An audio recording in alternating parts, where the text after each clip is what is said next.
Okay, so my name is Mitch, and I have the online window restoration guide, and I'm here with Melanie of Glazecraft Windows.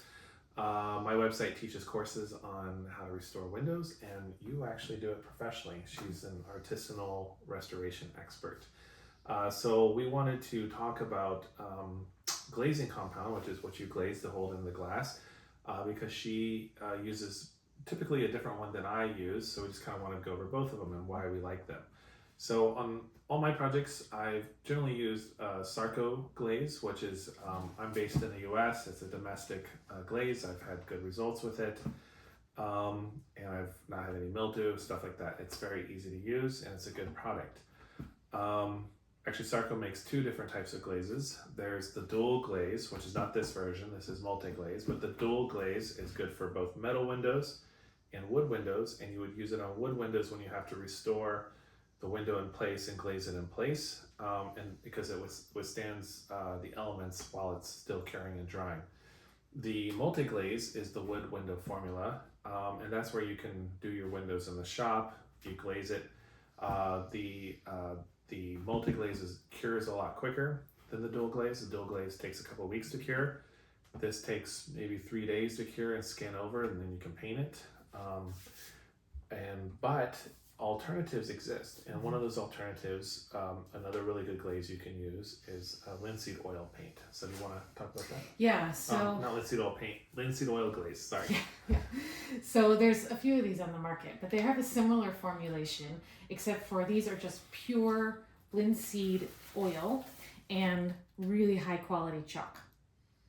Doesn't have any of the plasticizers that you may find in other kind of off the shelf glazes, and it works really well, especially if you're continuing on to apply a linseed paint afterwards. Yeah. So this, you don't have to wait for it to skin over like you do. So I want to point that out. So this I have found takes about 3 or 4 days to skin over. That means you have to wait 3 or 4 days before you can paint it.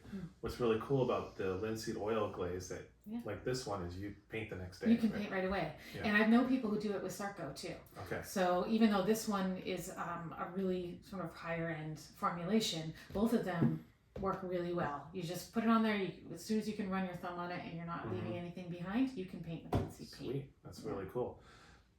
So yeah, there's just a lot of different tools. Now, I'm more explicit on my website, don't get the stuff at the big box hardware stores. Like that glaze is nasty, it doesn't work very well.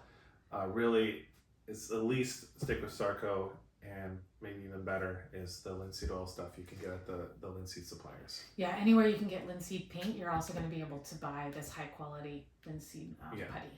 And you can mix it yourself too. If you have chalk and you've got good quality putty, good quality chalk, you can do it yourself.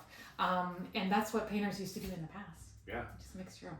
Yeah, so if you're a homeowner like me, you're not very good with math or ratios, you might want to start with a pre-made one. Yeah. But again, non-toxic. Yeah. So this is safe to, this Sarco, I think they recommend you wear gloves.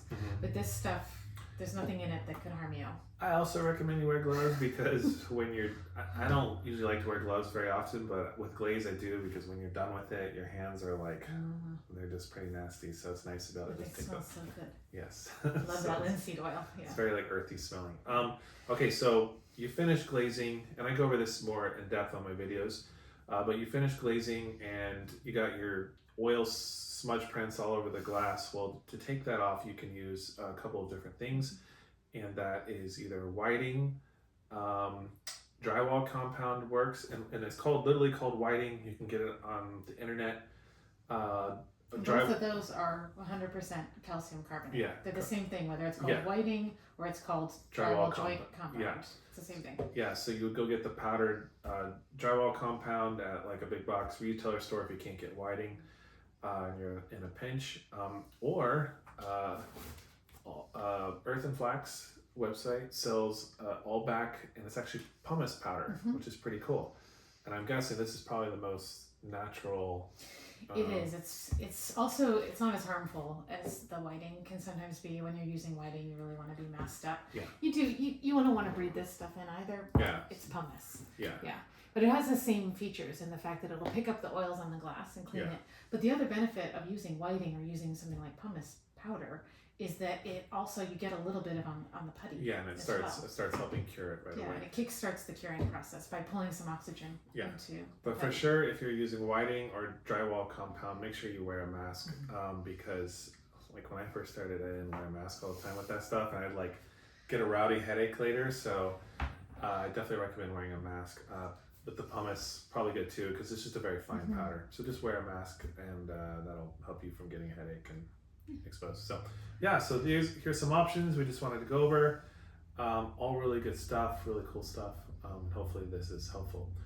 So thanks for watching. Now we gotta figure out how to turn this camera off. So here we go. All right.